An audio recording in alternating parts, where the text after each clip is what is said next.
Hi, I'm Bridget Owens, tarot reader and tarot artist, and today's card will be the King of Swords.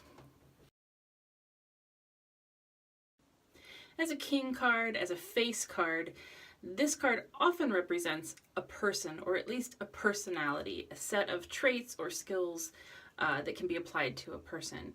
So the three keywords that I would pick for this particular card are strategy, knowledge, and cunning. This is the mastermind card. This is a person who is really a master of strategy, a master of information, somebody who can take in a lot of data, figure out where to go from there, and to really be the intellectual leader.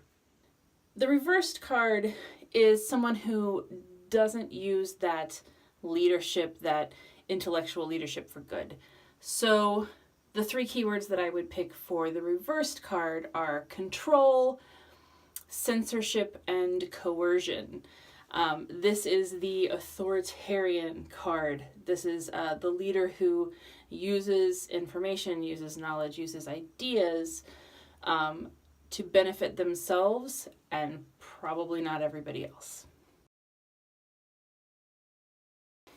In the Rider-Waite, of course, the kings are all depicted sitting on thrones. It's a very literal depiction of a king. However, in my deck, being a feminist deck that was all drawn female characters, clearly there is no king. So I call this card the Monarch of Swords, and I drew it not as an actual monarch, I drew it as a judge, as someone who is a master of information, of logic, and has the power to make critical decisions, critical leadership decisions, not just for people that they lead, but to make sort of policy and set precedents for a much broader context. As far as translating this card for myself, the best examples that I can come up with in my life are actually those times when I've been in leadership positions.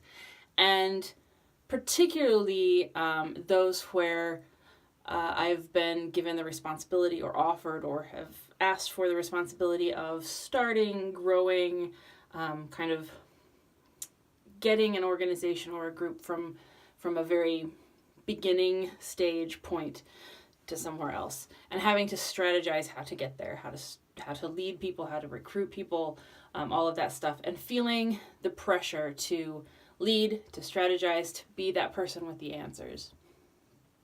The other example I can come up with from my life is actually a good example of the reversed King of Swords card, or the reversed Monarch of Swords.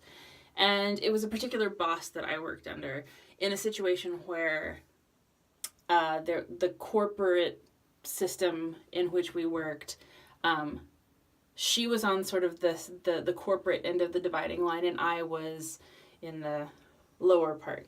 So when we began to fall out, when we had disagreements, she was the one in the power position to control the information that went to her supervisors, that went to HR, that went to the other departments that sort of monitored or kept records of things about me and my performance. So having control over that information allowed her to be the one that controlled the narrative. And that's intellectually, she had the power to kind of direct things towards her purposes, towards her ends. And in the case where we no longer kind of saw eye to eye, she had that power because she could control the information. And to illustrate that, we had a bit of a disagreement. Something happened that she was upset about, and at first said that she wasn't going to go to HR about it. We were just going to work it out. And I said, you know, what if I want to go to HR? When do I get to tell sort of my side of the story? And what she said was, what would you like me to tell HR? What would you like me to pass on to them? Which I was like, no, if it's about you, I shouldn't be the person, or you shouldn't be the person carrying that information. I should have that direct line. you shouldn't be the one to carry all of that forward. And it's that kind of control of information and using that control to her ends instead of mine.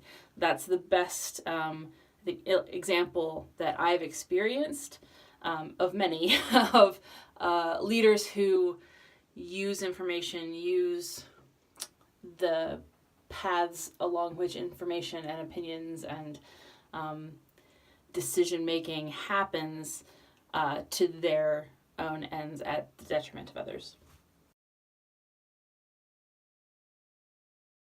As far as cards that relate to the King of Swords and can kind of help better explain the meaning and energy around the King of Swords, the first one that comes to mind actually isn't another king, it's the Magician. Because they both deal with potential, seeing potential, sort of considering options. But the Magician doesn't put those ideas into action, just presents them for the benefit of someone else. Not their own potential, somebody else's potential. So it's, you have these things, and these are all of the things that you can accomplish with that. Whereas the King of Swords is, here's all the possibilities, this is the one we're going with, and here's how I'm going to lead you there. The other card that I can think of that relates to the King of Swords in a really educational way is the Emperor. All kings kind of relate to the Emperor, but especially the King of Swords does, because they are both figures that are idea people, not doers. The Emperor especially is someone whose power is used to make things the way they should be, to kind of conform to an idea of order or civilization, or this is how this person thinks that things ought to be. And it's not really about action. It's not about, here's the things that I think we should accomplish. It's, this is what existence should be like. So it's kind of an intellectual leadership, the same way that the King of Swords is an intellectual leader. But the King of Swords actually has a bit more of an action-oriented approach to leadership. It's not just, this is how things ought to be. It's, this is how we are going to get to where I want to be. If you're looking for a self-development challenge related to the Monarch of Swords, play strategy games. This is the chance to specifically seek out things that challenge your brain. Whether it's chess or Go or puzzles or go to an escape room or a murder mystery night, whatever it is, something that takes not just concentration, but strategy and problem solving to get to the end. If you journal, it would be a good idea to make a list of all of, or many, however long your list has to be, leaders that you've worked with, worked under, and really think about their approach to leadership, their leadership style, and think about particularly their intellectual leadership. How did they use, control, process information to get to whatever goal it was they're trying to reach, wherever they were trying to lead you. And think about whether it's the upright King of Swords, if it's the reversed King of Swords, or if it's completely sort of, they lacked those skills, and what the outcomes were. If you want to dig deeper into the card meanings on your own, many of the questions that I answer in these videos can be found in a Tarot Reader's Resource Workbook. That book and The Feminist Tarot can both be purchased at BridgetOwens.com.